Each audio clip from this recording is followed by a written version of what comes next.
Hello, everybody, and welcome to another episode of the Guitar Souls podcast. This is episode number 51.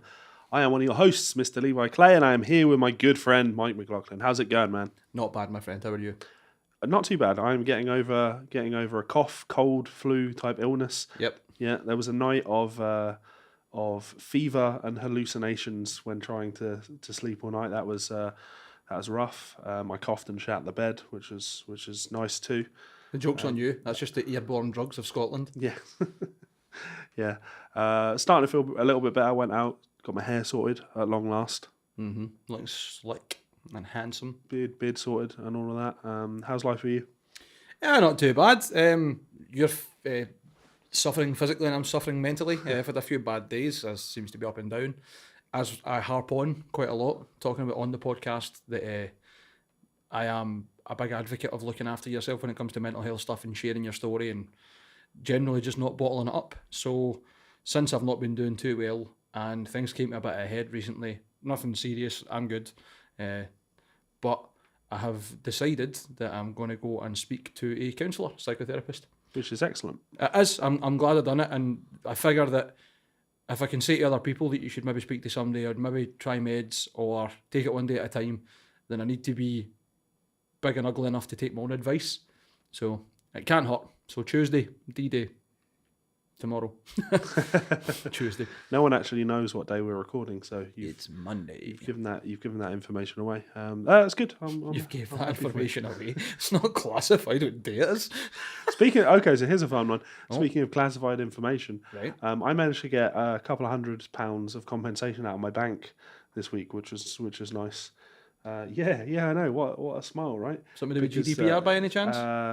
There was a data breach. Yeah. They, for some reason, despite the fact that my mortgage is with them, and I've had 2 mortgages with them, for some reason they hadn't changed the address details on my credit card.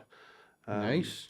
Twice when it had been brought to their attention last time, they didn't change that information. Nice. And I was paperless statements anyway, so it's not like my credit card statements are going to anyone. But yeah, I don't ever use my credit card. So I logged in, saw my account and was like, hang on, why has £120 been used on my credit card? And yeah, I'd had fraud on my account. So not only was I annoyed about that and got that sorted, but I was like, look, this is really bad because my wife works for a bank. Like I know how this works. You are in serious trouble for this. So yeah, I put them over the coals and got some money out of them, which was nice. So good. Fuck the banks. Absolutely fuck the banks. Yeah. Fuck everybody. That's us, right? Yes. Fuck everybody. I'm gonna start the show today by regaling everybody with a lovely story and also rub salt into the wound for Mike. Because I went to see Devon Townsend. Yes, you did, you bastard. On a guest list. Yeah. And how was it? I met someone there that knew you. Uh-huh. Some girl that was doing the tickets. The girl that was Lynn. doing the tickets. Maybe. Lynn Carberry. Maybe. Black hair. Yeah. Gothy. Very white skin. Yes. Hi, Lynn. Yeah. Yes. It's because I said to Lynn that you were going to be their guestie. I told her my name, and she said, "Oh, you Mike's friend," and I went, "I'm Charlie's friend." And she went, "Who?" And I went, "Charlie Haken." She's like, "No, Mike McLaughlin," and I was like, "Oh, yeah." No, fuck that guy. I mean, that's it's just strange. I'm like, "Are you a fan?" No, I'll go way back to Lynn. Yeah, so that was a really, really cool night. I was expecting to just show up and have, just be on the list and get in and hang about. But no, had passes. Nice. Actual guest passes that allowed us backstage entry, and which was pretty cool. Really cool of the guys to look after us like that. Totally. Haley lost her pass after about an hour. So good work. Could expect that for Nancy. Yeah. The kind of thing that would happen, for sure. Haken put on an incredible show. Like, really, really good show. You know, I listened to there's 3 Phil Haken albums, isn't there? No, there's more than that, I think, but there's The Mountain, and then there's Affinity, and the last one is, it's not The Good Doctor, but that's one of the tracks on it. Vector. Yeah. I listened to the 3 of them back to back the other day. I was driving down to Manchester and back, and it's good. Yeah. Very good. Yeah, they are great. They were fantastic live. I wish their set was longer. Charlie is a supremely cool cat. He's the only person in the band that doesn't have a microphone rammed in front of his face for the whole show. which that reminds me of Doug in Hellcat Molly. Like, keep that microphone shit away from me. I'm just going to stand here and look cool. Yes. I express myself through this, Yeah. not my mouth. Yeah. And then Devon came on, and Coffee. God. Yes. My God. Oh. Now, I understand he's got a new band because he pretty much dissolved the last Devon Townsend Project band. Yes. Was Dirk Verburen playing drums from Soilwork, or is it a new band completely? Because I know Dirk's worked on a few of the things he's done. I can't remember who was playing drums. I can't even picture who was playing drums. Mm-hmm. There were 10 members in the band, so I seen there was quite a lot of people on stage. A few friends were at a few of the shows and put pictures up, and they were all wearing like silly shirts and whatever else. yes. Did they do Disco Inferno? Yes. In Glasgow? Yeah. I'd seen that on somebody else's set last night. I'm like, that's fucking outrageous, Yeah. man. But that's Devon Townsend. That's what I expect. They do Disco Inferno, and then Mike Neely goes into doing the Black Page, playing Frank Zappa's Black Page, with him playing the keyboard part with his right hand and the guitar with the left hand. Just like, I mean, it's nice to see that done, but also at the same time, I'm like, this is the least interesting part of this show for me. Like, what I really want to see is more of Devon just being Devon. I mean, if I'm going to meme that, I would just say weird flex, but okay. Yeah, that's exactly it. Mm-hmm. The thing with Devon is he's just got the most beautiful voice, and he's consistently good live with that voice. His control is frightening. Yeah. But the latest album, I know it's got mixed reviews. Lots of people didn't really like Empath. I really do. It really, really spoke to me when I sat and listened to it. The other day. Yes, and I actually cried at the gig. I've no doubt. There's just something about that material, because it's an album about getting over depression, and it just really touched me. Absolutely thoroughly enjoyed the show. Highly recommend anybody go and see him. Because you're in for an absolutely fucking wild one. I think that's what I like about Devon as well. He's a storyteller, and he's very, very good at connecting his story with emotion, and the music doing so as well. It's a really good vehicle when he's controlling it. Yep. And no wanky guitar solos, which is nice. So. No, not very often. Yeah. There's a couple of songs where he'll solo like Earth Day and stuff, but they're really tasteful. Yeah. So really, really, really enjoyed that. Was buzzing for that one. And I don't have a news story related to this next one, but it's kind of related to things that happen in our life. But I see your brother's putting an album out. Yes, he just released the first single. Well, technically the second single, because he had Misery on YouTube already. That's the last track in the EP. Right. And he's put out Imposter, which is the name of the EP. I've heard the full thing. Have you heard the full thing? Yeah, he sent me the full thing. I think it's fucking big dick. Yeah. I think when he sent me at first, I was like, right, Imposter's got to be a single, mate, because that's just fucking big dick. It's going to catch everybody's attention because it's cool riffs, really cool song structure, a bit of singing, a bit of growling, just good. And then he put the video of him playing behind it with like you're listening to Imposter, whatever, like that, fucking building the hype, really cool. But the track after that, Butterfly, I think that's fucking musical genius. Just dick. I mean, I'm gonna do the like the old school fan routine now. Like, Slipknot are good, but it's all about make, feed, kill, repeat. K-Mac 2801's good, right? But it's all about Electrical Bakery. It definitely is. It definitely is. Spaghetti Valley. Bring it back, Kieran. So I think the next most important thing for us to be doing with Kieran is encouraging him to get a band together, hit up Brown, and it could be a Monuments Cross K-Mac tour. Well, not to speak before it happens and count my chickens before they've sprung or whatever the fuck the saying is. There's every chance that we might be down there speaking to Brown at some point, and I think Kieran's going to come with us if we do. Yep. So, most ambitious crossover 2020, me, you, Brown and Kieran. And for what it told me, this might just be him talking. The real driving force behind him writing that EP was so that he could get his old band back together. Okay. And essentially give them a reason to go to the studio and push. So there's every chance Kieran will be out touring. And I know that Johnny Almond, who does a lot of the booking for a lot of bands, especially in the metal scene, It's something to put on the cattle decapitation gig. As far as I know, Jonathan is or has been in talks with Kieran about essentially dealing with all the logistics of putting him on as a tour to do his own thing. Sweet. So it could happen. Great. I've told him 100 times that I'd want to play on it, but he won't have it. Dick. But that's all right. Okay, so as usual, this podcast is brought to you by... Well, it's brought to you by a few things today, actually. Yes. One, it's brought to you by Iron Brew. I mean, they're not paying us for this, but... Sadly. We have some... Bars. sorry, Levi. Bars. I can drive to your factory in about 20 minutes. I know exactly where I'm going. Where the fuck are my cases in 1901? Look at this free promotion. Levi moved to Scotland and he's adopted this as his honorary drink. And you won't even send us free bottles? Fuck you. No, I'm only kidding. But, I mean, I've got one gripe. One single gripe.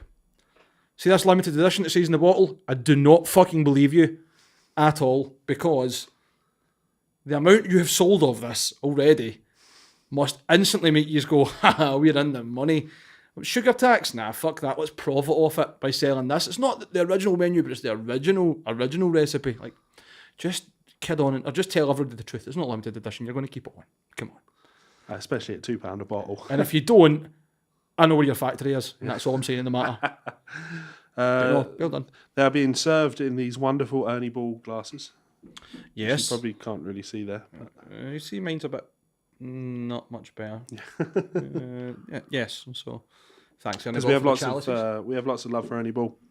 And of course, the podcast has been brought to you by Ormsby Guitars. Look at these two. An actual traditional sponsor of the podcast.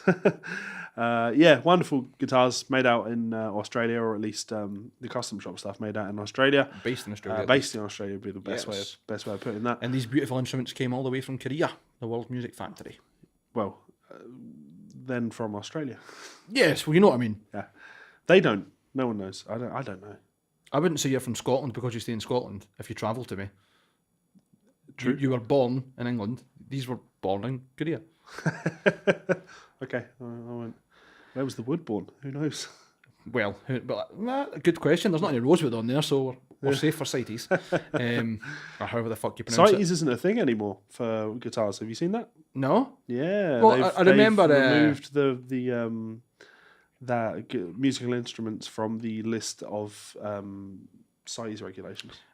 Too little, too late, in my opinion. However, we're not going to get into a rant. Look at these beautiful instruments. Yeah, big thank you to the guys over at Ormsby. Big pimpin'. Love what you're doing, and I want to have one soon. So just to build the hype, I am excited, and I've not seen any spoilers or even teases as to what the fuck's going to be at NAMM. Perry, come on, come on.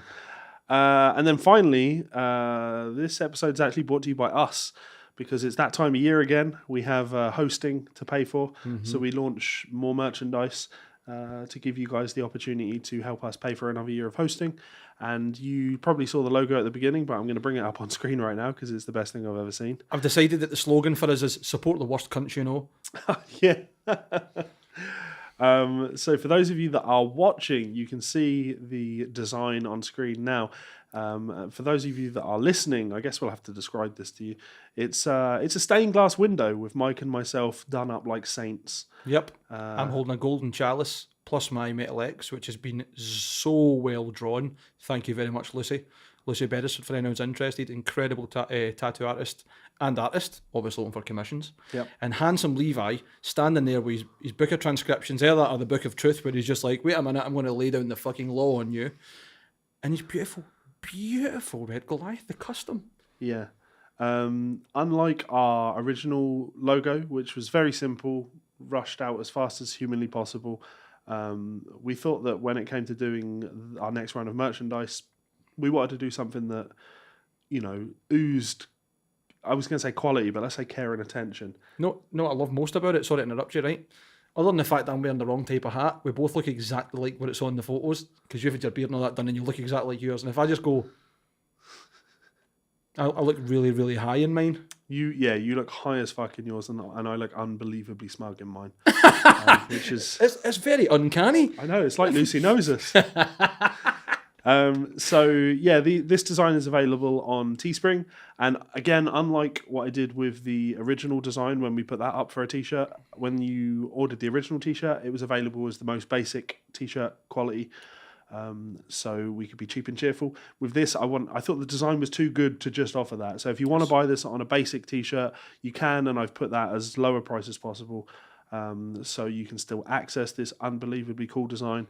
But I've also got this up available on premium t-shirt qualities, long sleeve t-shirts. I've got some premium t-shirts on order for us. They'll be here in a couple of weeks. I can't wait to wear my own face yet again. I know. Enjoying the Levi Clay self-filleting club. Yeah. And the premium t-shirts, like the thing I actually really like about them is the quality looks so good that colors other than black to me really work. So I haven't actually ordered as black t-shirts. I've got a navy t-shirt and I've got like a burgundy red t-shirt. Nice. Because I think this design just looks absolutely fantastic on other colors, which is cool.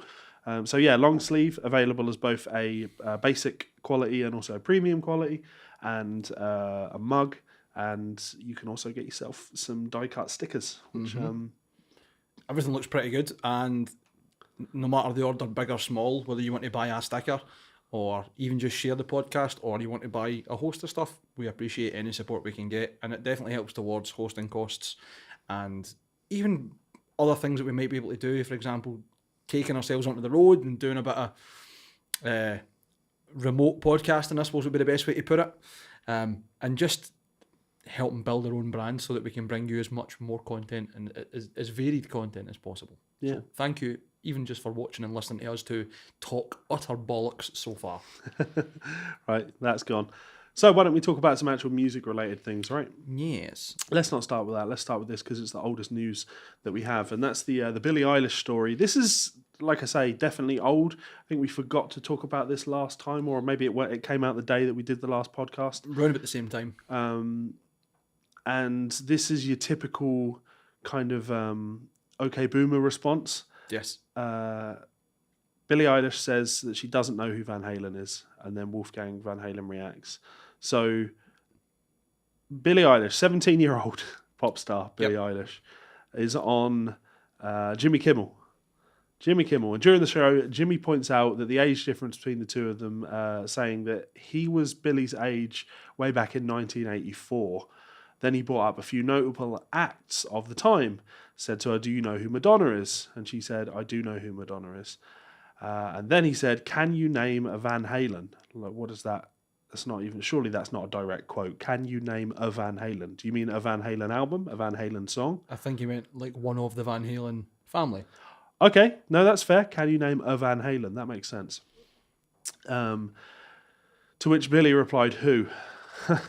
I'm going to start crying, the host added. So, yeah, that was kind of the story. And your typical, because we talk about this all the time, right? Metal fans, rock fans, they're the fucking worst. Yep. They're just the absolute worst.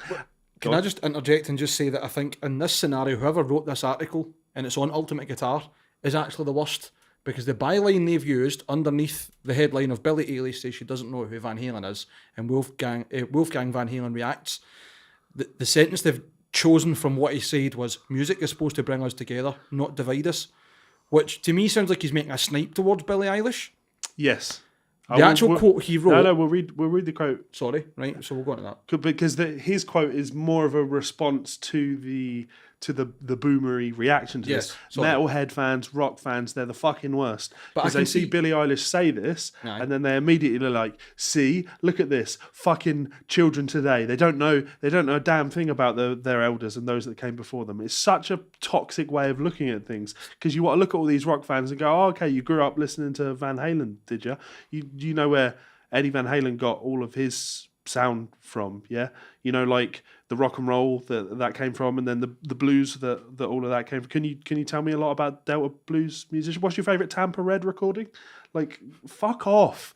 That's not how any of this works. Why would you expect a 17-year-old to know anything about Van Halen? There's no reason why I should know anything about Van Halen. I was born in 1988. Van Halen are well past their peak at that point. The only reason that I know a lot about Van Halen is because Van Halen was someone that I got into and then put all that research in. You fell into the right circle, sorry. Yeah. To work it out. That's fair enough. Which is where Michael Anthony comes in, really as a way to kind of... Because he must be looking at this and be fucking embarrassed. Not because a 17-year-old doesn't know who his band is. Oh, it's not Michael Anthony. This is the quote's actually from Wolfgang Van Halen. Hence Oh, my sorry. point about it from above. Sorry. That's all right. Sorry, I see Van Halen bassist, and you dive straight into who you want the bassist to be. Yes, good point. Good Yes, point. yes. That's okay. Like we can all live in that respect. Like I totally understand. Go on, read the quote. So, Eddie Van Halen's son, Wolfgang Van Halen, shared the following post through his social channels. If you haven't heard of Billie Eilish, go check her out. She's cool. If you haven't heard of Van Halen, go check them out. They're cool too. Music is supposed to bring us together, not divide us. Listen to what you want and don't shame others for not knowing what you like.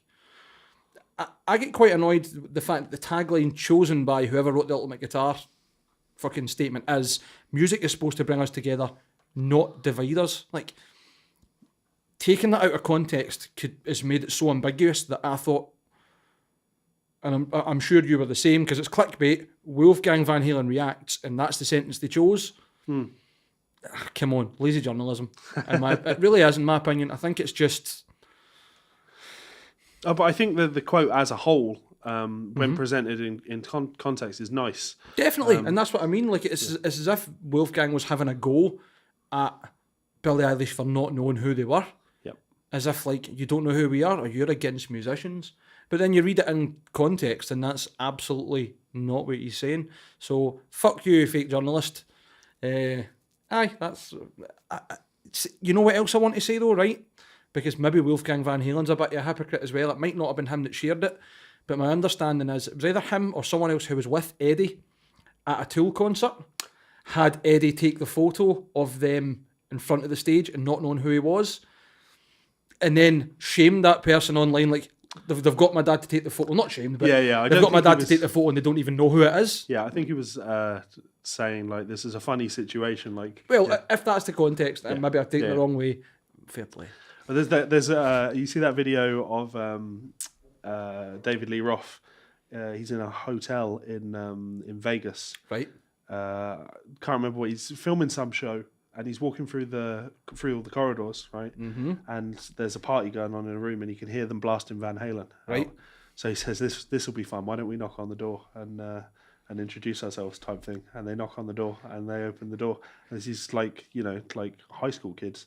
Having some drinks, and there's some music on, and Van Halen happens to be playing, and Dave's just talking to them like, hey like, guys, what are you up to? That kind of shit. Yeah, exactly. Pure candid. Yeah. And then after a while, like, it suddenly becomes apparent to him that they have no idea who this old man is that's talking to them. I love that shit. And he has to explain who he is and why this is funny, and it's like not funny anymore. Yeah, it's not funny at all. Tragic. And afterwards, you can imagine, like, David Lee Roth turning to the producer and be like, "Delete that footage." Aye, turn the cameras off right now. But fortunately, that one got out there. So I'm gonna side with Wolfgang, not Mike and Anthony on this one. The lesser bass player for Van Halen. Yeah, cool. Top pokers out today. I'll have to take your word on this. If you haven't heard Billie Eilish, go check her out. She's cool. I don't have anything against her, but it's certainly interesting. Took me a while to warm to her stuff because it's like the same level of sad as Lana Del Rey, with extra ASMR. So not really my cuppa traditionally. Right. But she's got a song on the charts at the moment called something like Could Have Been a Nightmare. And it's pretty good. Okay. Quite like it. To be honest, it's well written. I want to say it's like minimalist and the music's very quiet, so you zone in on it really. I'm assuming that's the intended effect, but you zoom right in on it, like how you have to pay attention to hear what she's saying. Yep. And the plosives are really sharp through the microphone, so obviously that ASMR kind of thought comes through. Anyway, check it out. Okay, cool. Right, let's move on to Music Radar, covering the 10 best metal guitarists in the world today, because we love We love making fun of lists, don't we? 10 places, but 20 guitarists. The double acts reign supreme here. Yeah. By Rob Lang 2 hours ago. Okay, Rob, let's see what your opinion is. Do you think it'll be bad? I mean, when the photo is Jim Root and Mick Thompson, right away, I'm going to say, influential, yes. Well-known, yes. Best, Well, it's interesting because Music Radar also wrote the, I didn't Best bring it drummers. up as a story, but the top 10 prog guitarists in the world right now, Okay. which obviously John Petrucci came top of because, Because it's John Petrucci. because kill me.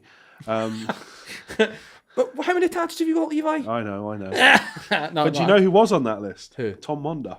Really? I mean, Yeah. that's a number one. Yeah, so I was actually impressed that Definitely he's up there at least. definitely a lesser known guitar player. So A bit of research, fair at enough. least. Fair enough. Okay, good try. Um, Congrats to you, Tom. Well done. If yeah. you're listening. so If you are, I'm sorry. For having to fucking listen to us. yeah. The article says, "Welcome to the world of doubles. Every single nominee that readers voted to make our top 10 is a twin guitar team. Maybe metal just works better that way. Riff Lord Tony Iommi notwithstanding." Because he's the only person in a single guitar band who stands out. For example, Dimebag. Now, the reason I wanted to read that first part was to see if this was listed in order. If it's just 10, 10 groups, or are they... I don't know. Oh no, yeah, but it's like starting with the most voted for by the looks of it. Okay. Yes. So we have Jim Root and Mick Thompson of Slipknot. So it's good that the photo they've used at the very top tells you right away who it was that won their top 10 Yeah. champion. Now we like Slipknot, right? I'm not unfond of them. Yeah. I certainly won't be going to that tour that they're doing, though I have got a story up here that they have announced a UK Knotfest. So we'll take a look at that after this. But We'll just go to Taylor. Think about that. Enough. Enough. He'll tell us next week. Fucking enough. James Hetfield and Kirk Hammett of Metallica. You could play an additional fun game with this, couldn't you? If each one of these is duos, which one's the useless bastard? Okay. I don't think I would call Jim or Mick the useless bastard in that No, you scenario. wouldn't. They're both very different guitar players. But number 2 in the list. But yeah, this hurts me. But if I'm going to commit to this as a game, I have to say Mick Thompson is the useless bastard for no reason other than he's my favourite. Like, I prefer him. He's like one of my metal guitar heroes. But he has only ever done Slipknot. He doesn't really write anything in Slipknot. No. Like He's just a big menacing cunt. Exactly. Whereas Jim Root, he writes with Slipknot. He's done the Stone Sour thing for years. Yep. So yeah. Did he not have part of that Roadrunners United album as well? Yep. He was on that too. Yeah, I was thought on so. that, yeah. I don't remember too much off that, to be honest. It wasn't great, but that's what you get when you try to make. See, that's the thing about like supergroups. I know we've spoken about them before. So, sorry to totally segue. Andy Torrance was asking me what my opinion was of Sons of Apollo. Mm-hmm. Obviously, they played locally quite a few times recently, and I was like, honestly, Andy, I got about halfway through the song and I was like, this is enough, because it was more focused on what musicians can we get than what songs can we write. Yeah. It was like the most proficient musicians in the world and almost no chemistry. Yeah. In my opinion. That's not to say that they're not valid. They maybe get songs in the album that are fantastic, but that's what I heard. I think we've talked about them. We did speak about supergroups before, yeah. Because Bumblefoot, I don't know if we talked about this particular thing, but he certainly tweeted out when the album came out and said that something along the lines of the songs aren't that great, but there's loads of great instrument playing. Like literally so to the point. I forget the exact quote, but the sentiment was very much that. Yeah. You know what disappoints me about, and sorry I've totally segued this right out of the way, what disappoints me about Sons of Apollo, Scott Stapp, he just disappoints me because he's not a terrible singer. Yeah. But he just gets it wrong so often. In my opinion. Like I don't know, I don't know. Like I even think that about Creed. Anyway, let's go back to this fucking story, right? I'm sorry, like James Hetfield, Kirk Hammett. Kirk Hammett can go in the Chuck bin. him in the bin. So he's more wah than man. James and Brian from Korn. Monkey and Head. Who's the useless bastard? I don't want to say this, but I'll tell you who the useless Head. bastard is here, right? The useless bastard here is the person that thought for some reason Korn were relevant in 2019. And not only relevant, but could be listed as best metal guitarists in the world today. True. But no, if we're going to pick between the two of them, I'm definitely saying Head, because using your band as a vehicle to push religion on people is a bit weird and a bit culty. IMHO.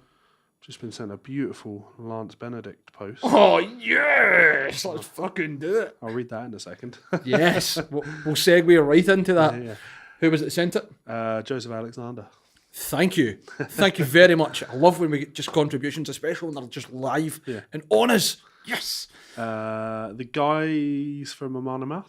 You went to say Guy, but there's two of them. Olavi Mikkonen and Johan Soderberg. If I've said that wrong, I'm sorry. But neither of you are the best guitarists in metal in the world in 2019. Sorry. Oh, Richard Z. Crisp and Paul Landers from Rammstein. Same statement applies. Neither of you are the best guitarists in metal.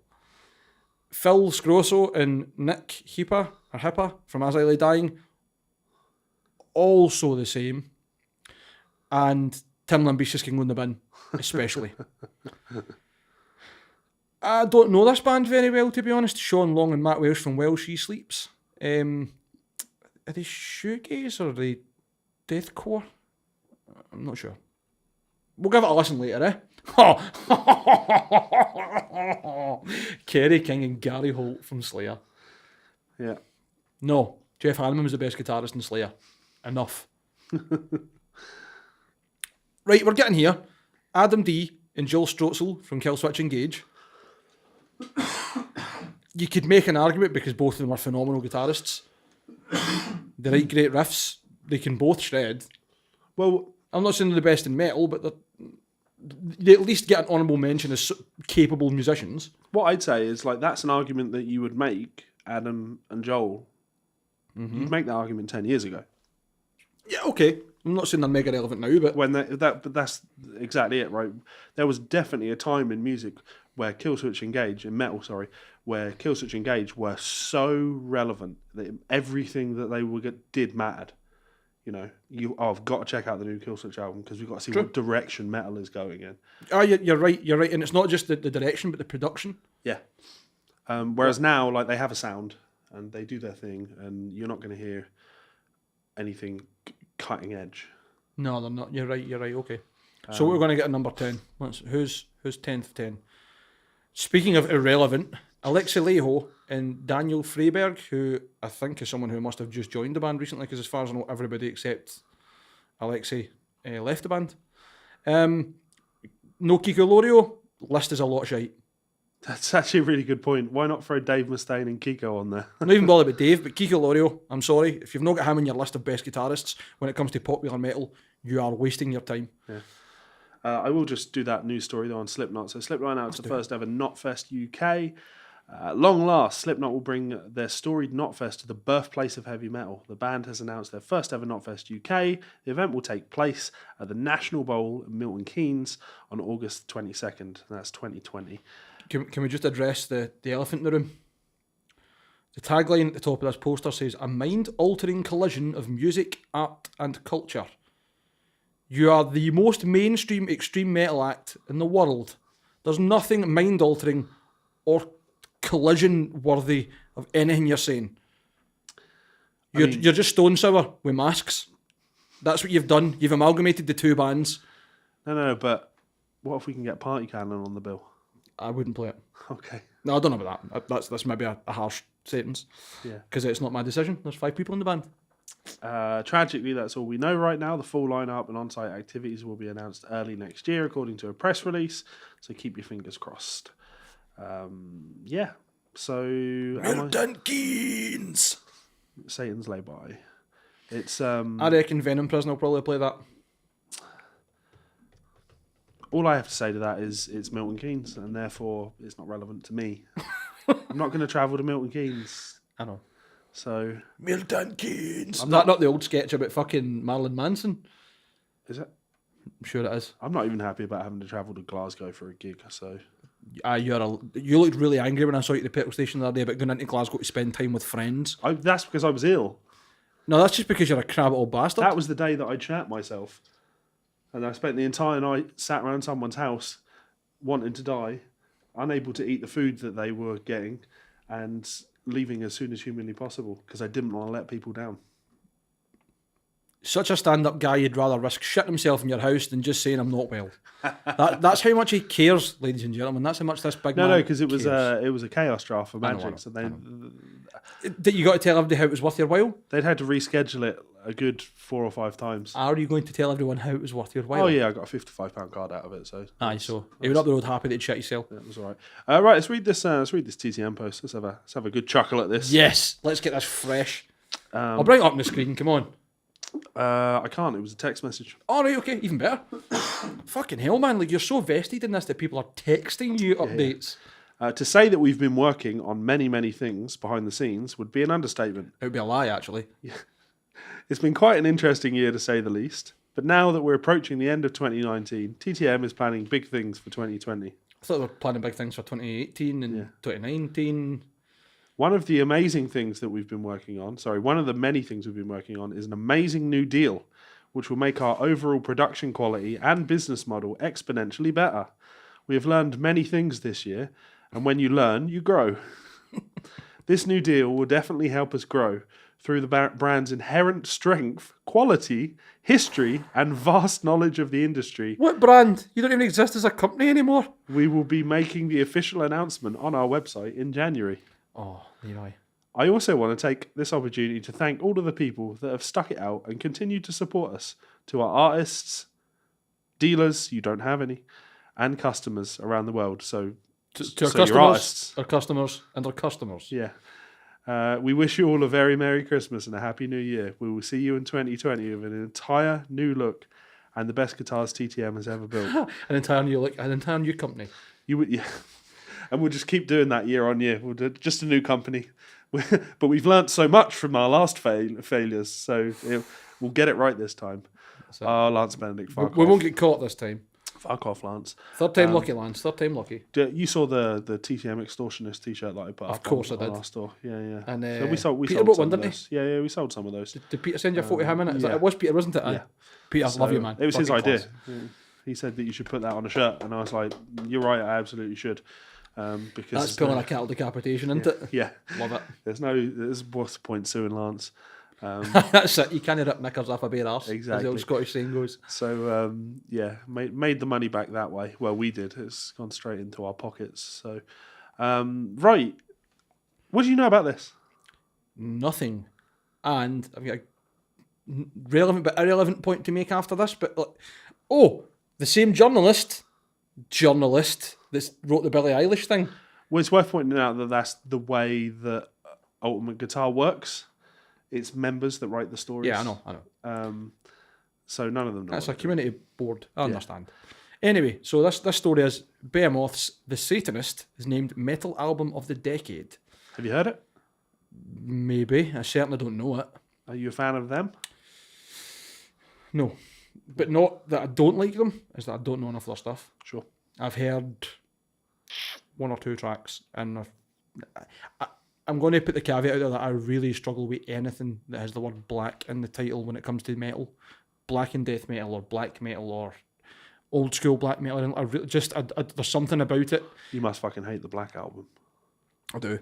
It's just the worst. No, see anything to do with like black metal or anything that goes in that vein of music. I'm so used to hearing like Kendo style of music, like first wave black metal, that's just like sounds like somebody's recorded it down the woods with a Poundland microphone, and like it's just atrocious quality. I get that's part of the vibe and the aesthetic and the general atmosphere of the music, but it just doesn't entice me at all. Really, I struggle to be pulled in by it. And when we listened to that, what was the crazy album we listened to, like the trumpets and stuff on it, but really I can't remember what that was. But it's not Obscene Majesty, that's Deverment's new album. I know it was Chris Smart that recommended it, but I can't remember what the album was called. I remember it had Chernobyl Waltz or something. Chernobyl Blues. Was it Chernobyl Blues? I knew it was something along those lines. Anyway, even things like that, I don't mind dissonance, but it has to have like tension and release. It has to build to something. I even think that Party Cannon, despite not being very melodic, has sections where you could easily follow along and sections where there is frantic, dissonant pulls and pushes that kind of unsettle you. But black metal stuff for me just it never resolves to where I want to hear it. Mm-hmm. I might just be talking shit and being very presumptuous because when I've said this on post to people who are into black metal, they're like, oh, like drag their knuckles across the keyboard and they're trying to write back. You're like, well, recommend me something then. No, never say, dude, never say that. Don't I say that like change my mind. Don't give them that opportunity. Absolutely. Because you'll just make them even madder when they make their recommendations and you don't enjoy them. But fuck them. If they're not, I'd rather give it a chance and then turn around and say, here's why I'm not into it, but thank you for trying, than just be like, nah, shit. And then they go, oh, you're being ignorant. Like, well, I'm not being ignorant. Prove me wrong. But I suppose you can't prove an opinion wrong, can you? Yeah, exactly. Everyone's being ignorant when... Sean Barrett. When you literally say, I don't like a thing. No. And they think that there's any response to that. I know. Like, you don't like a thing. That can't really be argued with. Well, I mean...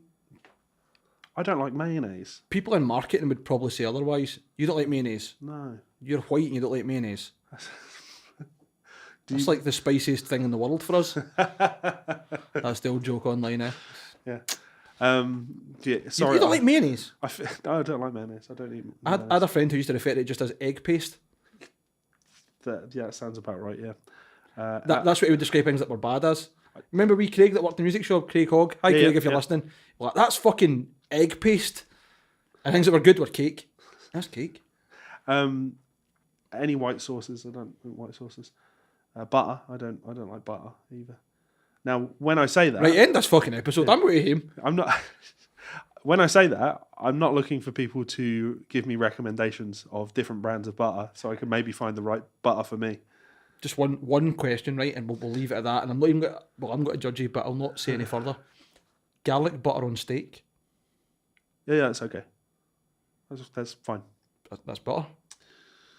I can't believe it's not butter? No, when I say I don't like butter, I'm talking about as something that you spread on bread. I can't believe how quickly I've taken this out the actual conversation. Yeah. Sorry. Right.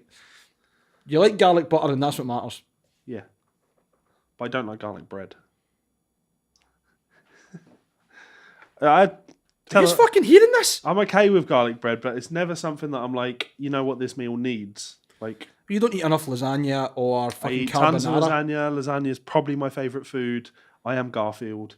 You know what's good with lasagna? Just to go on a complete fucking tangent. Better not say garlic bread. Nope. Make a big, super spicy chili and use that as your layers in between your fucking lasagna. Okay. Oh my God. Like a chili lasagna. Oh, big dick. Absolutely incredible. And you can garnish it with jalapenos when you put it in the oven. Oh man. Fucking rock hard. We should really have a food podcast, shouldn't we?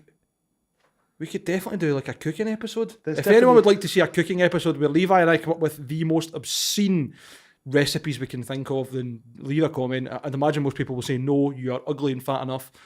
But I'll take that on board. I was actually just thinking a YouTube series entitled How Hard Does This Food Make You? And we can talk about on a scale of 1 to 10 how erect a certain dish makes us. 700 Kinder Eggs. No toys, just chocolate. So 2,000 toffee. That's like the top end of the scale. That's past diamond. We mega tangented from this particular. I think people like that. If you don't, sorry. If you do, sorry. Yeah. Right. Anyway, fucking back to The Satanist by Behemoth. Point is, I think they like us tangented more than we like this album. I don't Blow your trumpets, Gabriel. I don't want to be that guy that's talking shit about this album. Because Loudwire has crowned it as the best metal album of the decade. So went to number 1 in the band's native Poland and peaked at number 4 in the US top hard rock albums. A black metal album going to number 4 in the US in the top hard rock albums category probably means it's done all right. I know Nergal's done quite well from it, and he was obviously ill. He had some form of cancer. Did he have leukemia? Don't know. Am I right in thinking leukemia is when your bone marrow? It's bone marrow cancer, blood, isn't it? But yeah. But I know that cancer. Right, okay. There used to be a place in Glasgow that did gourmet burgers. Right. And Metal Hammer commissioned them to do a burger every month for the next episode. Right? Like, they were called Meat Hammer Limited. Okay. Right? And I'm so gutted they shut down before he got to try it. I think the guy still works in some kitchens, but Right. Nice and Sleazy's used to do the best burgers in Glasgow. They had a behemoth burger that came with bone marrow sauce. It was like a bone marrow gravy. And, oh mate, it's fucking... Oh. Anyway, sorry, we're going back to food. This is the best album of the decade. Well, we can't say yes or no because we've not listened to it, but it's like seeing Tobias Forge has been named the metal artist of the decade or the most influential metal artist of the decade. Like, there are lots of people out there that say lots of stupid things. We say lots of stupid things too. So, I never stop. Yeah, that's pretty much my fucking trademark. I'm cashing in. Right, here's my homework for us both, right? Go on. For next episode, let's give it a listen. Yeah. And see where we go for there. I'm sure I've heard In the Absence of Light, because I'm sure the music video is like essentially Nergal pretending he's Jesus and being pulled up the hill with a cross. I think that's the right one. I might be talking utter bollocks, but I'll go and give it a listen and we'll go for there. I mean, I have to say, I do have some time for them because if this album went to number 4 in the US and it's called The Satanist, well done. Yeah, just Americans hate shit like that. my actual segue, sorry. Good friends of mine, Raised by Owls, you've got one of their t-shirts. They've released a Christmas charity single. All the money goes to the Sophie Lancaster Foundation. It's called The Santanist, right? Fucking banging. Not just that. Jim will paint it, done the artwork yet again. Yeah. I urge anybody who's listening, just go and check them out. They're fucking incredible. Their album, The Great British Grind-Off, is phenomenal. If not for song titles, but the album title itself, the artwork, the actual music, just the content in general is fantastic. They're really active in social media and they're funny. What more can you fucking want? Yeah, I saw Jim will paint it's Rob's Halford. And that was one of their song titles. Yeah, and a friend of mine who doesn't even mentioned them in there, and I was like, haha, Raised by Owls. A mate of mine who's not even really into metal was like, oh, I've seen this, and like a guy I work with was like, oh, I've seen this, I need to send you, I know you'll love it. And it was robbing Halfords, and I'm like, that's my mate's band that fucking more or less came up with that. Yeah. Brilliant. Or at least were the ones that put it on an album that had Jim will paint it. So fantastic. Right. Wow. So it's funny you bring that up, right? Nancy and I were talking, I'll give you context here, sorry. So the title is from Ultimate Guitar 2 days ago. Lost Prophets bassist speaks up on how Ian Watkins' crimes affected him and accusations that he knew what was happening. This is a really important story, I think. I've not read this and I'm really glad we're covering it. Written by the same guy. Oh, well, I mean, okay, it's some decent fucking... Does this guy just like scalp the internet for stories and just fire it up? I mean, which is essentially what we do. Okay. Fair, can't really argue. He's not passing his opinion on it though. No. Just thinks a bit different. Anyway, my context was... Sure. Nancy and I were talking about having a night just sitting in the house with YouTube on and watching Kerrang. Like old Kerrang videos and all the artists and all the stuff from him. I'm like, that'd be really good. And before I said anything, I basically just blurted out Spot the Nons. And she was like, I should be Lost Prophets. I'm like, I guarantee there'll be way more than that. Anyway, that's Ian Watkins, not Lost Prophets, just to be clear. Yeah. The other thing is, the PRP reports that during an appearance on the Sapnin podcast with Sean Smith, when did Bob get a fucking podcast? Well, Sean Smith has been talking about doing a podcast since we started doing a podcast. He was like, I've been thinking about doing a podcast. I'm like, really? The fucking Lord of the Mumbles?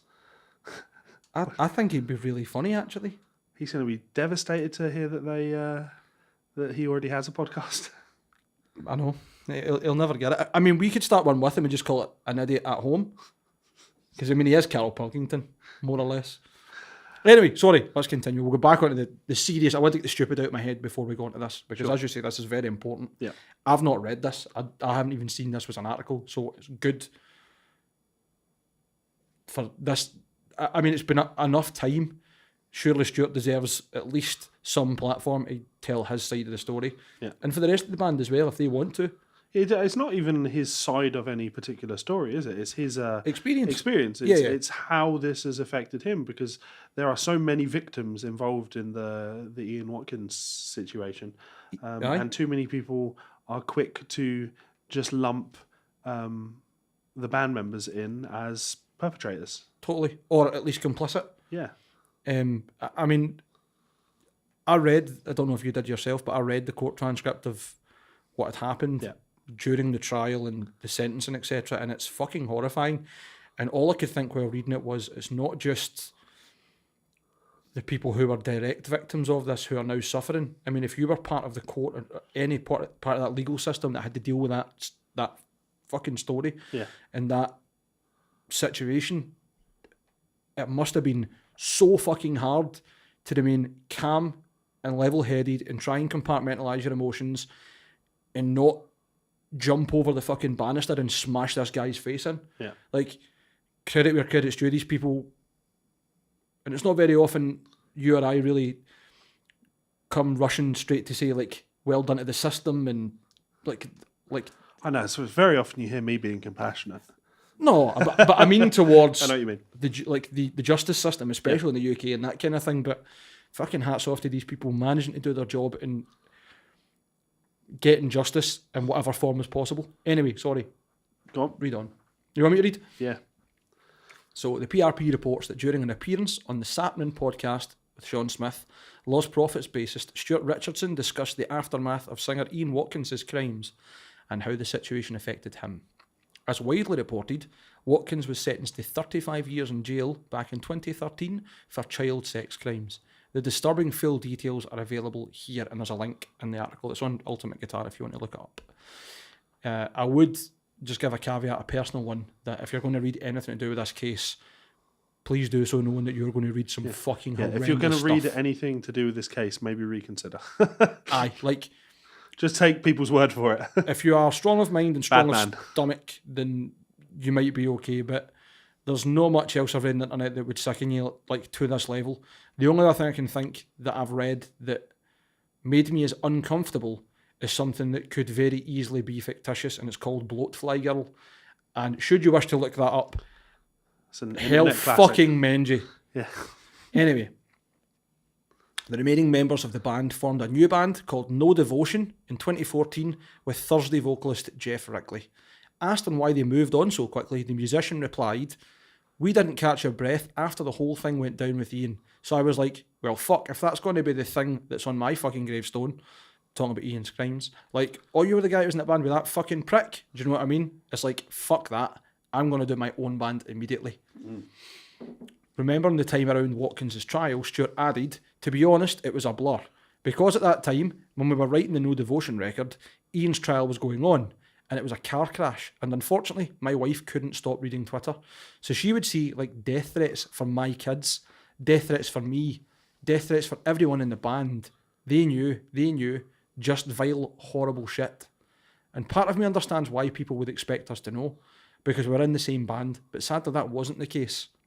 I don't think many people know this, but before the band broke up, there was a show on the Warped Tour towards the end of 2009 to 2011. We realised Ian had a depressingly sad drug addiction. It just snuck up on us. Because unfortunately we were living in LA and he was living back home in Wales. We didn't see him fucking 9 months of the year. And we realised just how bad it was, and we did an intervention with him. And we said, look, if you don't clean up your act, you're fucking out. This band is done. So 2012, finally got his shit together. We went on Warped Tour, and he was sober and he was singing better than he'd ever sung in his life. That was a very terrifying break in the sentence there. We didn't see him fucking. I was 9 months of the guaranteed year. that next line was going to say kids. Well, I'm glad it didn't, and I'm glad that they weren't witness to that if that's their testament. And what I think is really important about, even just before we go any further on, is the fact that he's saying that his wife couldn't stop reading Twitter and there was death threats for his children, his wife and him. Yeah. At what point did they ever report that it was Lost Prophets as a band Yeah. that were being child sex offenders? Because people are reasonable. Oh, they're very reasonable. That's Measured and reasonable. Yep, and that they had measured and reasonable responses to you when you made valid criticisms of other artists. We'll go into that another time, I'm sure. Anyway, what? Threatening children's lives over accusations of child sex crimes? Like, so the children are the victims, so you're going to make other children victims? Well, and also the mad thing with Ian Watkins is, he was convicted, and he was convicted because everything in his case was so well documented. Like, Oh, he didn't hide it? yeah, the correspondence between himself and the mothers of victims wasn't hard to come by. No, it so wasn't. if the rest of the band were complicit in this in any way, shape, or form, you'd imagine there would maybe be a paper trail to show some of that. It's not as if they didn't have access to all the evidence they needed. You're right.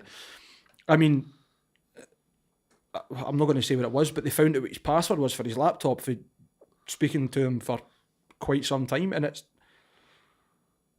exactly as you put it. Like, there's no way that a forensic analyst went through that laptop and found evidence that the rest of the band were involved and went, we'll just delete that because, well, I like their music. Fuck, what? They're clearly not. Like, I can see why people would jump to it, but it should be nothing more than a daft rumour. You certainly shouldn't be on fucking tweeting somebody, I hope your children die, like, what the fuck?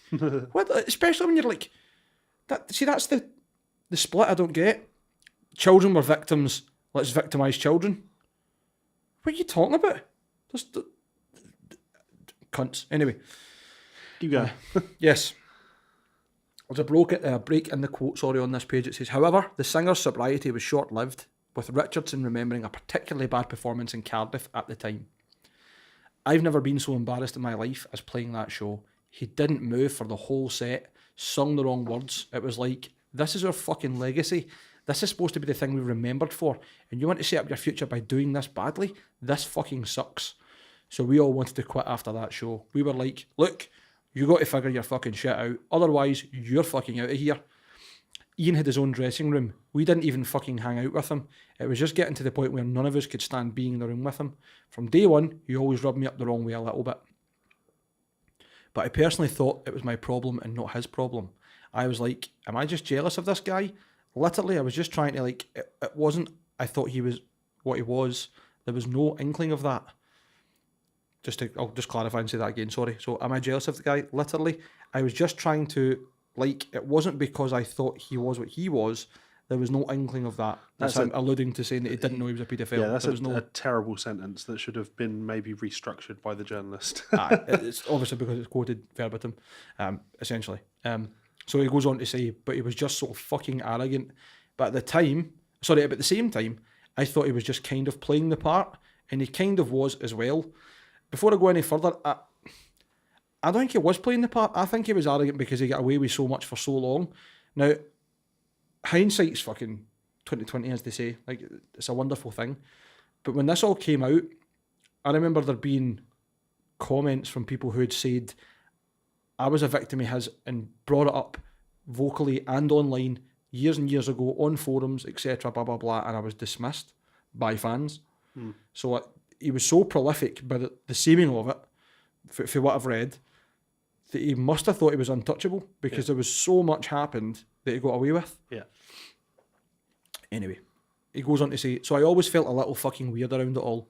But at the same time, I just thought he was being a fucking rock star. His brand of rock star was the more douchey kind of rock star. But still, rock stars are kind of douchey sometimes. It's all part of the fucking circus. Maybe in today's climate, the douchey rock star stereotype would never fucking fly. But it did in 2000, and there you fucking go. Unlike what we know now, it doesn't really reflect what we knew in 2000. We learn things as we grow as a society. So after that show, we had a word with him. Maybe not that show, but at some point we were like, we're not going to see you for 2 months. The next time we see you, you better be good. You better have done some stuff. So he checked into rehab. He was going to the gym. He was like sorting himself out. I saw him 2 months later at a show and he was fucking on it. Super, super nice. Super fucking clear-eyed, clear skin and everything. We went on work tour and everyone was like, dude, your band's crushing it right now. You're fucking killing it. And one night Ian was like, I'm going to go away for an hour. I'll be back. We were trying to keep an eye on him to make sure he wasn't going to get himself in a position where he would do drugs or, you know what I mean? He was like, I'm going to do something with a friend of ours. We knew. And after, we were like, sure, because we knew she'd look after him. An hour later, we see her and we're like, hey, where's Ian? And she's like, what do you mean? And we were like, oh God. So we ended up going off with some girl doing a fucking ton of drugs. And then we drove to the next show. So he was like 7 hours away. The next day, Warped Tour goes around the rotation. You never know what time you play. So we're on at 2 and we're like, that might give him time to get down here. So we call him at 7 in the morning. If you leave right now, you'll get there on time. He replied, I'm running a bit late. The group then requested to go on later and were given a 5 p.m. slot. However, upon calling Ian at 4 p.m, the singer said he was still hours out. Frustrated by the situation, the band went on stage and performed with keyboardist Jamie Oliver. Fucking hell, there's a lot of famous people in this band handling the vocalist. Richardson was so angry that he physically assaulted Watkins backstage. He continued. So I come off the stage fucking livid, go on the bus, Ian's on the bus, and I'm like, nice one. Which, for anyone who isn't British, it's pretty much a sarcastic That's statement. the most passive-aggressive. Aye, fucking nice one. Essentially, you're like saying to somebody, I want to punch you in the jaw, right? And he gives me some shit, and I black the fuck out, and I'm laying punches into his face. I'm not fucking proud of it, but I'm laying punches into his face for 10 seconds or 10 minutes, I don't know. And I'm a big boy compared to him, so I'm not proud of this. And then he gives me this fucking look after I hit him. And I had this kind of Monster Energy in my hand, and I smashed this fucking can into his head. And I'm like, fuck! I go outside and puke. And for the next 3 weeks, he's got like black eyes, a cut in his face, and I'm feeling fucking horrible about the whole thing.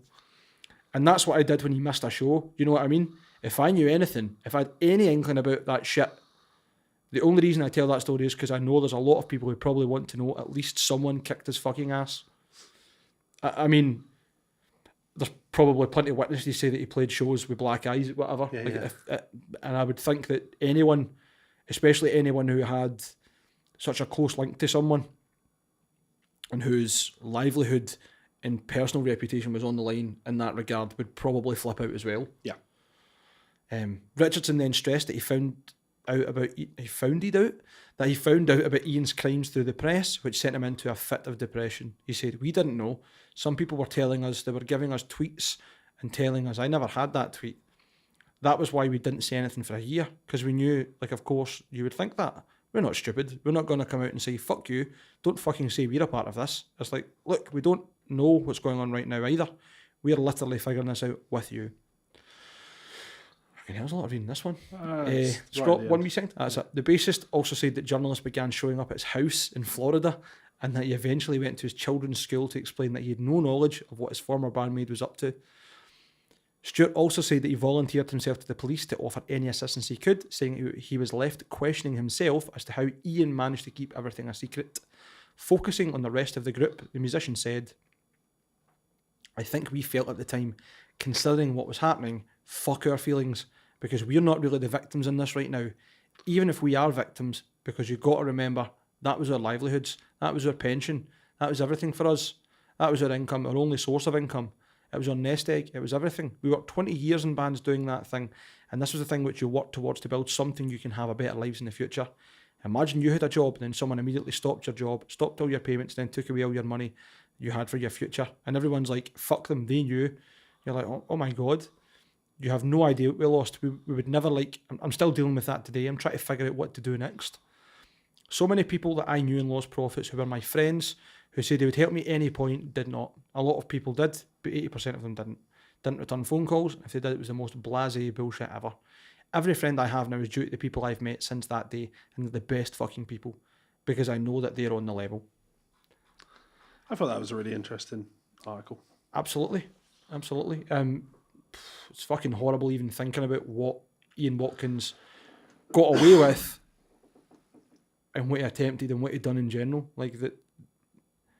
But so Stuart's right. Like one day everything just disappeared, and it's not like not just he didn't lose money that he already had in the bank. I'm sure he had money in the bank, but like your royalty checks, for all intents and purposes, died from that day on, and.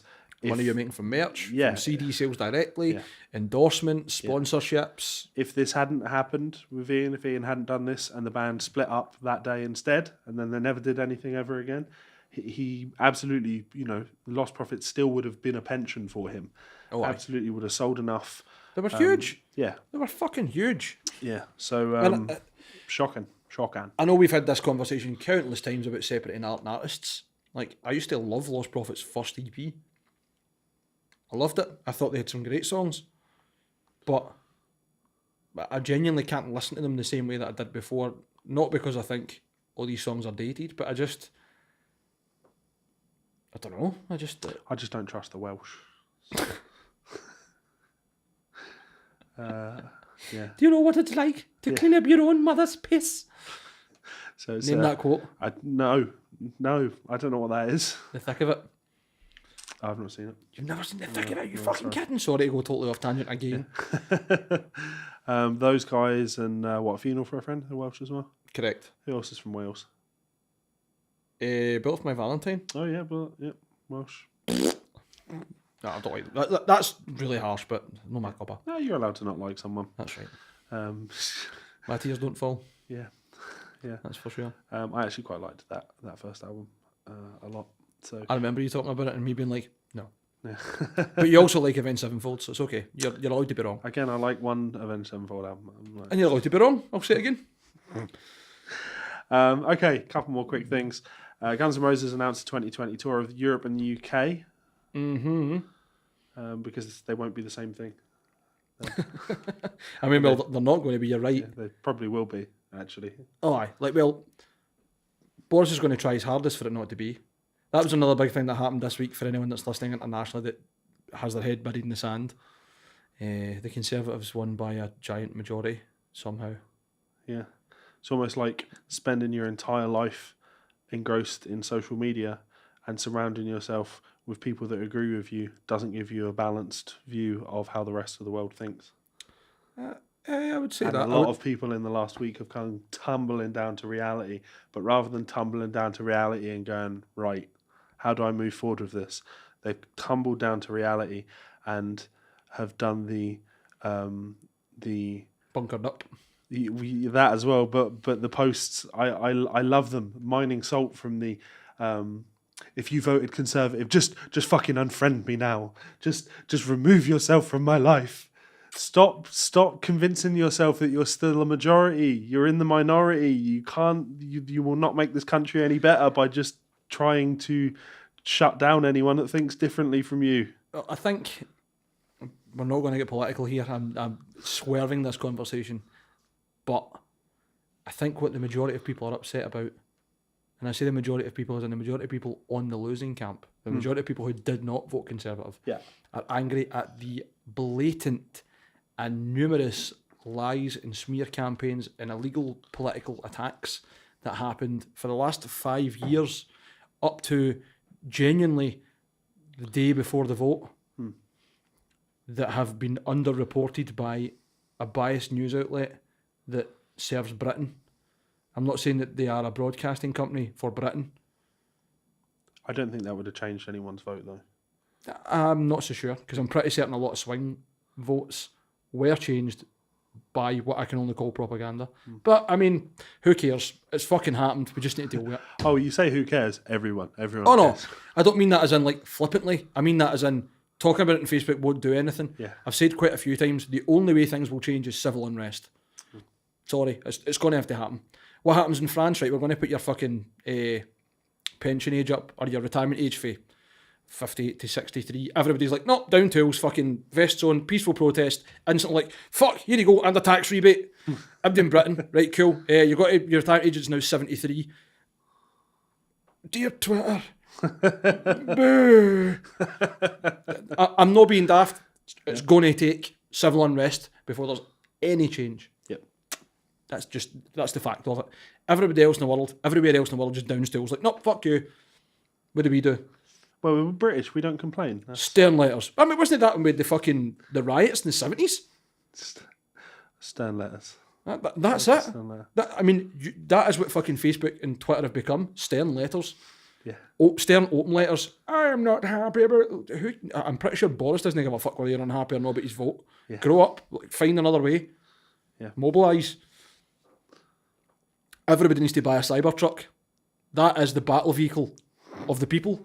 I'm telling you. More pulling power than a fucking M1 Abrams. Plenty of space for weapons. You can raise and lower the suspension by 4 inches. Any terrain you want. I mean, think how many Tories you could drive over in one of them before you run out of battery. Well, but think how easily they could take you down by just throwing a stone through the window. That's only breaking the window. It's not taking me down. Okay.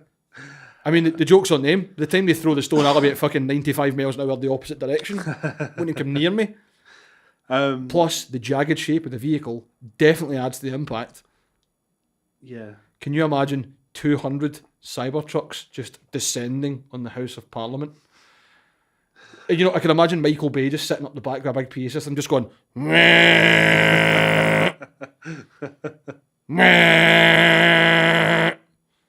Yeah. not fucking Transformers. Sorry, I'm not going to be dying tribe. This is the episode of Mike talking shite, innit? That's all right. I'm being as quiet as it. I mean, I can hear your throat's quite sore, mate. my I'm trying to throat's, compensate. my throat's bad, and I'm just allowing you to talk. So some people. Wait, you're allowing me to talk?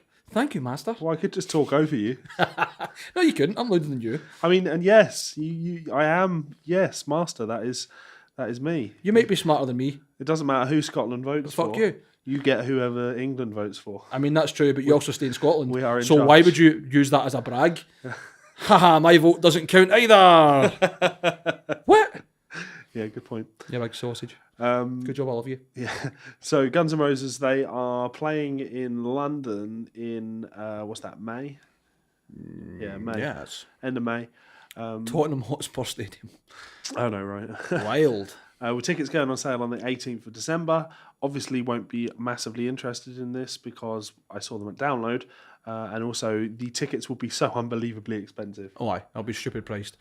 And you know who won't be there? Also, who won't be there? Rick. Rick won't be there. Rick won't be there, which is a shame. Unless we can sneak him in. What a strange way to cycle it, right? So they're going Portugal, Spain, Germany, the UK, back to Germany, Sweden, Austria, Italy, Switzerland, Poland, Czech Republic, Holland, and then Ireland.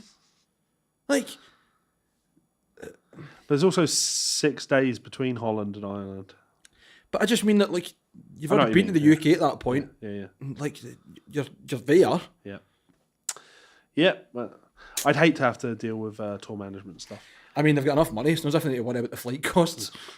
So we didn't talk about this. We were meant to talk about this last time, but Randy Rhoads' gear got stolen from. I mean, we can bring up the original story. Oh, Did you not see any of this? I don't think so. Okay. So this has been earlier this month as well, a week ago. Yeah. The Musonia School of Music in North Hollywood, California, where Randy Rhoads taught guitar, was robbed on Thanksgiving, and several pieces of iconic gear that belonged to legendary guitarists were stolen. The school is currently run by Randy's sister, Catherine Rhoads D'Argenzio. Yep. And was opened by his late mother, Dolores, more than 70 years ago. Now Rhoads' best-known employer, the inimitable Ozzy Osbourne, has stepped up. I wasn't trying to read Ozzy. Fuck you. As if I fucking struggled with that. Ozzy Osbourne has stepped up with the cash reward for information leading to the recovery of the stolen gear. Ozzy posted a message on Facebook yesterday which also revealed the extent of the gear stolen. Randy's first electric guitar, an amp head he used with Quiet Riot, a rare prototype of a Rhoads signature Marshall head, Dolores' first trumpet, and a whole ton of miscellaneous memorabilia and photos. So No, we don't need to read that. no, statement. we get the gist of it. Lots of shit was taken, which is fucking shocking. They stole a load of stuff and they destroyed a load of stuff. as Threw well. that gear and memorabilia in the goddamn trash is how Metal Sucks have put it. So here's the second part of the story was a bunch of the stolen equipment was recovered. It was found in a dumpster in North Hollywood by a woman who was walking her dog. So the equipment apparently is still okay. Yeah, that's pretty shitty. At first, she left the gear in the dumpster, failing to realise its importance. Then she saw the story about the stolen equipment on the news.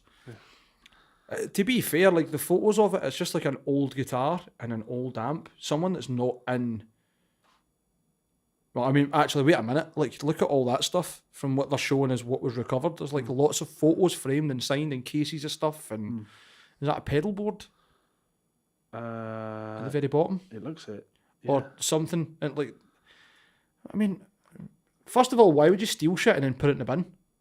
Yeah. Well, I think it's the type of thing that you initially might try and fence to someone and then very quickly realise, shit, this stuff is too hot and we're not going to be able to shift this stuff on.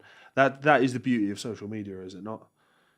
Like, if somebody stole my Ormsby or whatever, like, right, okay. There'll be some kneecaps going. Good luck shifting it.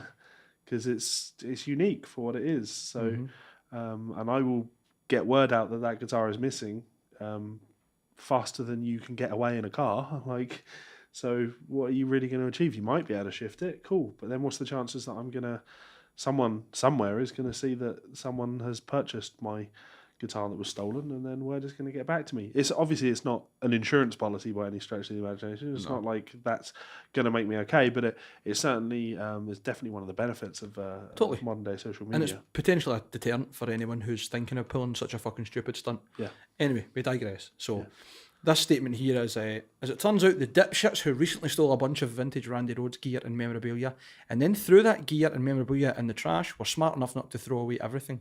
Specifically, they were smart enough to keep what a press release understandably categorises as the most valuable of the filched items. Filched, I'm guessing, means theft, stolen. So, Randy Rhoads' first electric guitar owned as a Harmony Rocket, estimated in 1963. Kind of big, single cutaway, semi-hollow.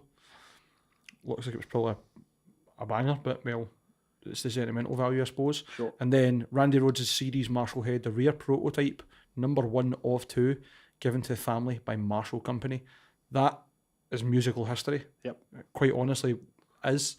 As a result, Ozzy's offer of $25,000 reward for information leading to the arrest and conviction or the return of the remaining missing items still stands, and will only be disbursed upon the return of all the missing items. So, and then there's a reach out to Nick D'Argenzio, who I'm assuming is part of the family, because the same surname as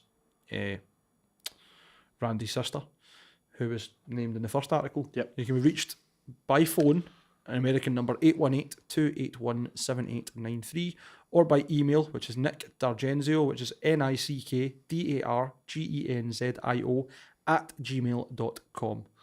So, I mean, I doubt very much anyone that's listening is going to be like, I saw one of them in Cash Generator. But that's a great offer. $25,000 if you have these, because the statement is information leading to the arrest and conviction and or return of the remaining missing items. Yep.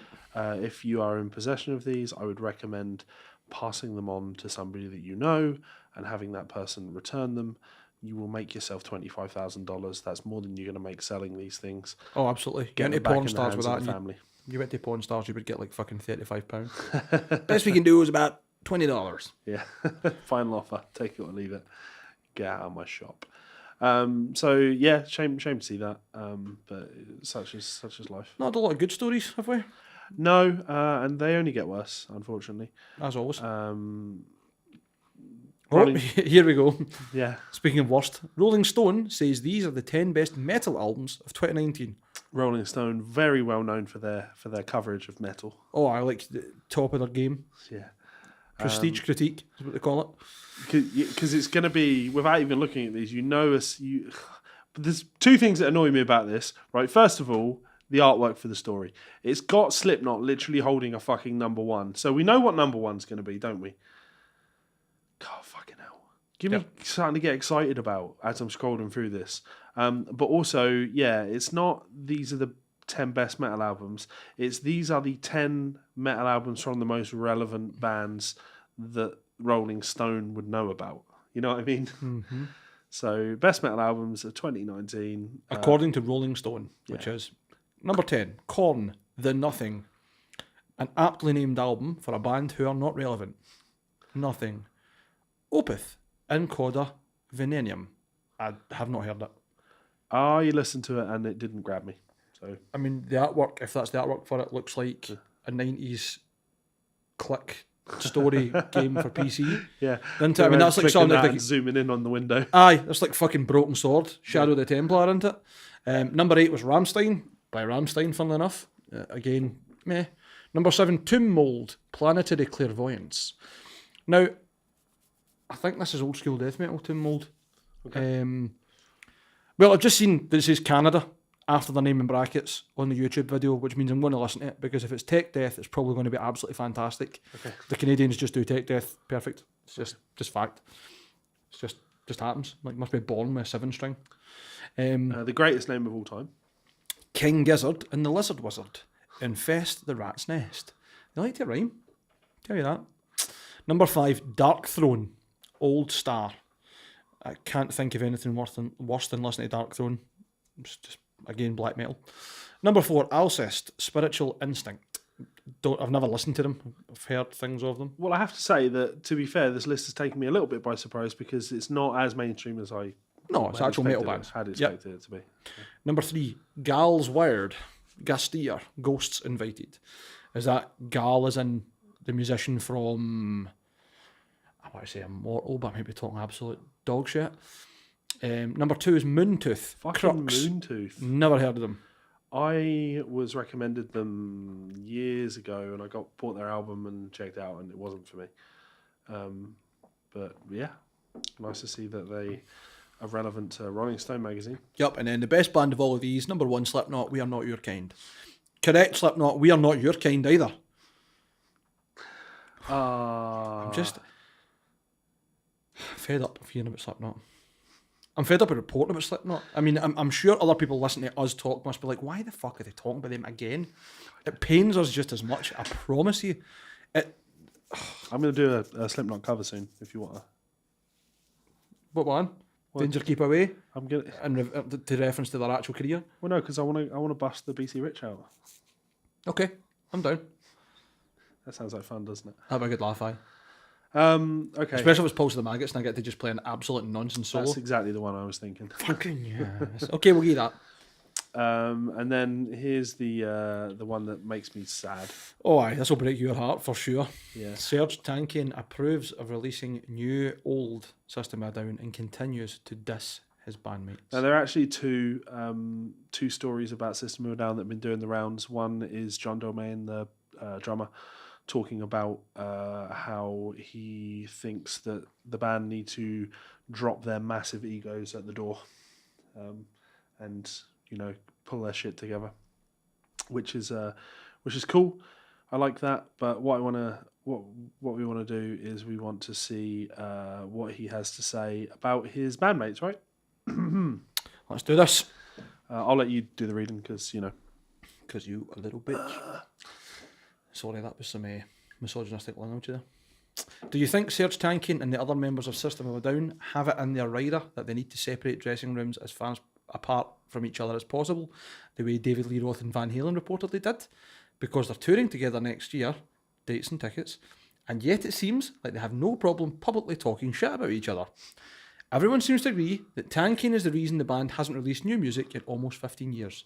But Tankian, who has all but disowned 2005's Hypnotise and Mesmerise set, I don't know why, they're fantastic albums. they really are. Has consistently made it sound as though he'd like to release another album if that album were up to his creative standards. He's also explicitly accused guitarist Darren Malakian of trying to shut him out of the songwriting process. The general implication of those statements being, I thought our last album sucked, and I don't want to make anything sucky again. And Darren is pushing for his sucky material really hard, but I ain't having it. I don't think that's an actual quote, but it's in quotations. It is listed as a quote. It doesn't say where he said it. I don't think it is, because it the does. implication of those statements is I think this is Axel Rosenberg taking a bit of journalistic freedom. But before that, he does say he has also explicitly accused guitarist Darren Malakian of trying to shut him out the songwriting process. Yeah. We'll say that's not a quote to avoid fucking slander and libel claims. Mm-hmm. And now there's this. A fan recently started a petition asking SOAD to release any songs they recorded for a prior album, but ultimately decided not to include. And when that fan subsequently made his way to Tankian's Patreon page and asked if he was aware of the petition, the singer responded, "For the unreleased Sword songs? Yes, I'm all for it. Convince everyone else." Does that not, dramatically contradict He stands for the last what 15 years? I hate the shit that we wrote there, and if we're going to do more stuff, it needs to be up to my creative standards. And then saying I'm up for releasing the unreleased songs, but it's everyone else that you'll need to convince that that's acceptable. For clarity, it doesn't say, or sorry, just for fairness, it doesn't say whether that was Hypnotise, Mesmerise, era stuff, or if it was maybe for Toxicity, or Steal This Album even. You know what I mean? Yep. It could have been for it much earlier. But you're right, it's kind of weird. Excuse me. Which is a statement that, once again, throws his bandmates under the bus. Like, want new System of a Down music? It's not my fault you don't have it. So yeah, I can't imagine all this hunky-dory behind closed doors with these guys, even if drummer John Dolmayan is Tankin's brother-in-law. Will System of a Down release a new album before Tool put out a follow-up to Fear Inoculum? Debate the comment section. No, I won't. But gonna just get the act together, boys. Gonna. I didn't realise Serge had his own Patreon, so... Oh, that's quite... Right. Oh, £50 a month. Jesus Christ. Everything the Tier 1 and Tier 2 collection plus. Lithographs. He looks just as mental as you expect in that fucking thumbnail. Sorry, we've not got anyone on screen at the moment, so anyone that's listening or watching, essentially we're looking at his Patreon page, which is patreon.com/Serge Tankian. And yeah, look at that face. Look at it. That is the face of a man who does and doesn't want to release music with and without his band. Look at him. Yeah. Upsetting. Hurry up and do it. Fucking shite bag. Oh, it kills me. Here's how we do it, right? Serge, shite bag if you didn't. Darren, shite bag if you didn't. The rest of the cunts, bass player and drummer, shite bags if you didn't. They're just so insane. Like, you know what I mean? Like, how can Serge say, well, I hated those albums, and if things aren't up to my creative standards, then I'm not interested in doing them. Well, I'd assume that your own solo albums are up to your own creative standards, right? No one likes those. I mean, not compared to how much they like System of a Down. Did he not do a track with Isan and Devin Townsend? Yeah. I'm sure I heard that. He did a really weird fucking jazz album as well. But point is, he does all of this fucking music, and I'm glad that you're being all creative and shit, but he doesn't get the response out of people that you want. And you know why? Go on. Because yet again, it's proof that being a great musician is incomparable with having a band that's greater than the sum of its parts. But the same's true of Darren. Like, totally. I don't like Scars on Broadway. They have 2 albums now, I think, and of those 2 albums, there is one song that's worth listening to. Is that the one where the music video is him just standing about looking at carpets? No, there's no music video for the song that's worth listening to. Right, because I was going to say that's not a song worth listening to. No. And the music video is absolute fucking nonsense. Yeah. You know what, man? It's like, see if you deconstructed a Salvador Dali painting, right? You would have like mad pictures of clocks. There's Serge, right? Things melting. There's fucking Darren. Blah blah blah. Right? Out of context, terrible. Put them all together, fantastic. Yeah. That maybe that's a really bad analogy to use, but that's just how I see it. It's like you're never going to. You balance each other out in ways that doesn't make sense. Yeah. It's indescribable the fact that clearly the chemistry between these works. Yeah. You complement each other in writing styles, and you probably take away the bad parts for each other as well without realising you're doing it. Yeah, and the Hypnotise Mesmerise era of that band is where they reached a peak for me. I don't see how you can say it's bad. I really like the songs on Hypnotise Mesmerise. I can understand why he'd say they're bad, and it's because he's not singing as much. Yeah, Darren sings a lot more on them. It just strikes me as ego. Totally. That's what I really liked about the band. The fact that Serge Tankian's the front man, but sometimes he's just doing the harmonies. Yeah. Brilliant. Yep. A great band. Never very knowing creative. what you're going to get, seeing what's going to happen, and going with it. It's that age-old argument, right? Of as an artist, what should you be making as an artist? Do you make the things that are true to yourself, or do you make things that just make people fucking enjoy? Art. Make fucking art. If you're outside or inside your comfort zone, it doesn't matter. Do what you want. Yes. But when we say that, we're actually really in support of Serge's actual current position, and based on that, he should probably never do another System album because he doesn't want to. I mean, if that's what he doesn't want to do, then that's up to him. Yeah. I would love to hear Serge Tankian get back together with Darren and the boys and stop being a wee girl and the load them to stop just acting like fucking petulant children and get on and write some new music. As an artist, myself, who has released music, who has recently re-released music. Get off your high horse, you. My position would always be to have my music reached by as many people as possible. Mm-hmm. That's it. But I think that's different between you and I when you and I are sitting in Scotland, not rich from money, or even famous from performing music. Yep.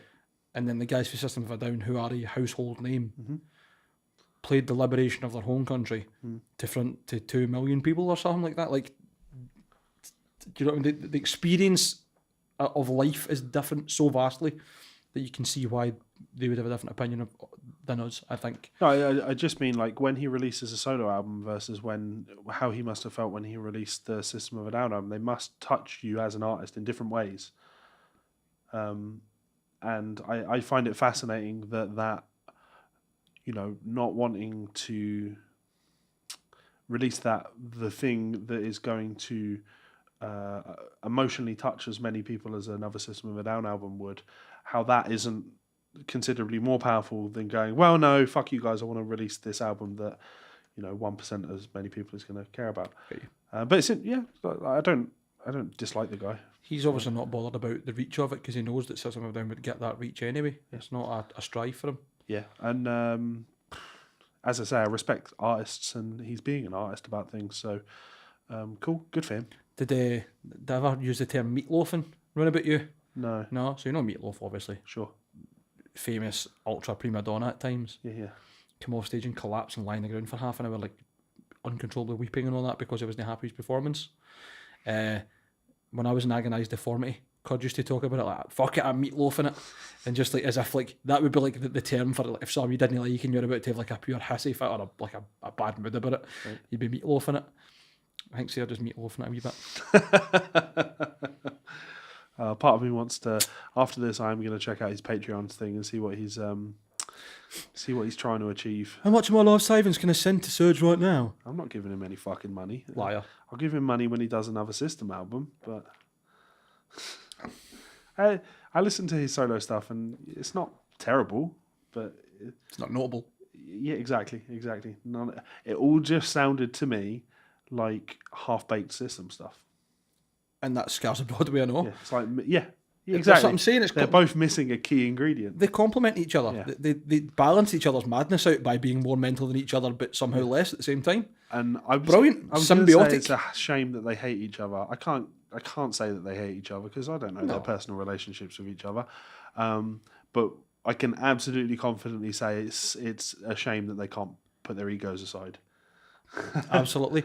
See, when you're talking about System of a Down just being a mental band, was it not their bass player that kicked the ever-loving fuck out of the Mastodon guitarist and gave him like brain damage and shit backstage? What? Did you not know this story? No. I don't remember what the run-in was, and maybe I'm talking shit. I'm going to Google it very quickly, but my understanding is what's the bass player's name? Shavo. I'm sure Shavo Odagian, isn't it? Yeah. Like, really kicked fuck out Mastodon's guitarist for something that was said on a tour. Like, really, really... Well, you look into that while I do really battered him. Just from my perspective... You know how he went a bit mental? Brett Hines? Yeah. Apparently it was Shavo. So here we go. Loudwire. Mastodon's Troy Sanders. System of a Down are not responsible for Brent Hines' hospitalisation. During the interview, Sanders took the opportunity to dispel the rumours once and for all about a reported altercation between Mastodon and System of a Down, which put Mastodon's singer-guitarist Brent Hines in the hospital. In 2007, it was reported that a brawl involving System bassist Shavo and Hines after the MTV Video Music Awards in Las Vegas resulted in Mastodon musicians suffering a broken nose, 2 black eyes, and a brain hemorrhage. While Hines did suffer those injuries, Sanders explains that Odagian was not the culprit. That's not what I've heard. I mean, I'm no disputing that that's a statement he's made, and fair enough. I'd like to think it wasn't the case, but my understanding is he got kicked fuck out of. And you know how he went from being just a normal guitarist to having mad face tattoos and writing weird fucking ethereal music? I think that was unlocked by a big bit of fucking smashing. I just like... Wait. Allegedly. Yeah. I just can't see like how big your egos have to be to stand across the stage from each other or in a practice room or whatever and not just look at each other and go, man, we've been through so much. We've been through so much together. We've seen the world. We've helped change parts of the world. We have brought attention to a country's plight That arguably one of the voices of a generation. Yeah, like, yeah, I don't absolutely. know anybody who doesn't know who System of a Down are. Yeah. And that goes from people who aren't into rock or metal music to skateboarders to people who are really into it. Like, my mum likes fucking System of a Down. Yeah, I would describe them as our generation's Rage Against the Machine. Fair. Yeah. Except we don't have So Darren- Christmas number one No, this just- year. we don't have Dan Malockian trying to fucking sell his guitar lessons yet. Did he do guitar lessons? I mean, if he did, it was probably in like a wind tunnel I'd absolutely buy them. because he's mental. Yeah. Cool. Just So him standing on top of a fucking a wind farm right at the top of one of the big fucking, what do you call them? My brain's not working. Anyway, we'll just fucking discard me talking shit. yeah, I was going to say that's us done, but it's worth pointing out actually. Yes, you talking wonderful. about lessons. Good segue. Yeah, yes. Even when you know well you've got it. It's Dan from Sixth. Correct, Dan Whaler. So I saw on Facebook, and I put this in the group chat. I didn't really look at it too much because I thought it'd be good for you and I to explore together. Sure. Obviously, you looked at it before we opened up. It was basically just a quick promo video with some Sixth music playing in the background. I think it was... I don't even know what song it was because I can't think what it is. Anyway, a video of Dan Weller from Sixth talking about and couple of quick snippets of him playing Sixth stuff, and it's a course online offering guitar lessons and playthroughs from Dan Weller, who obviously is one of the two guitarists, him and Pin. I think Dan actually wrote the majority of the album. Okay. I think he's the most prolific writer in the band, famously kicking about the PRS. He used to play like the red one that's in that photo was like his main guitar for years. And we looked into it and it's like 10 hours of content, him breaking down how to play pretty much all of The Trees Are Dead and Dried Out, Wait for Something Wild. Amazing. And Levi's first question was, how much is it? Yeah. Being a teacher and really into that fucking scenario, I didn't even think it. I was like, I bet that'll be amazing. He's like, how much does it cost? And, well, I'll let you... £30. Great value. 10 hours of fucking content. Great value.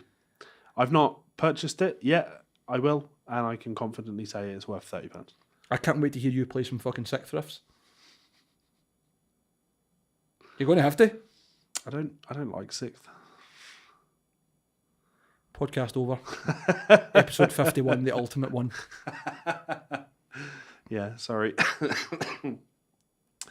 I don't really like metal. I don't know why I do a podcast with you and we just talk about metal for the entire thing. I hate metal. That's why I bought a really high gain amp and a 7-string. No, but that amp is really, really good. It is really good. On the Green channel, like for the mild overdrive. I love it. I love it for that. The Wee Child channel. Yeah, exactly. Fucking Nickelodeon channel. Anyway, that is us. We are done. We are done. Sorry, I'm going to try.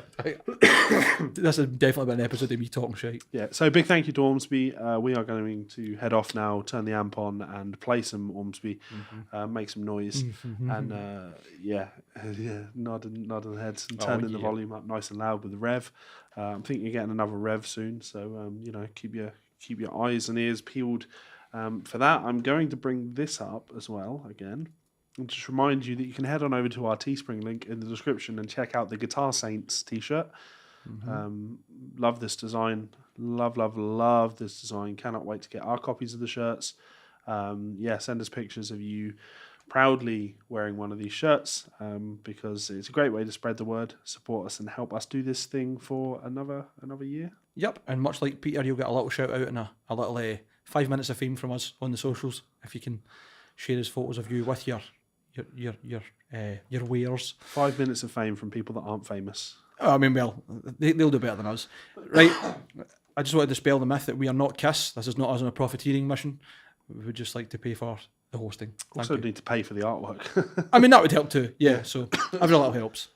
Hopefully I won't have a cough next time we record, but who knows? I've been ill twice in the last month, so maybe I'll have the cough next time. Yeah, I've probably coughed it all over you. Pre-coughed on your glass and everything. So yeah. Fantastic. I've been out anyway. I'm in a state of either being mental or physically ill at one point. It's just a cycle. Any closing messages for the people? Thanks again for listening to me talk shit and Levi coughing. All right, fine. Until next time. Bye, coffers.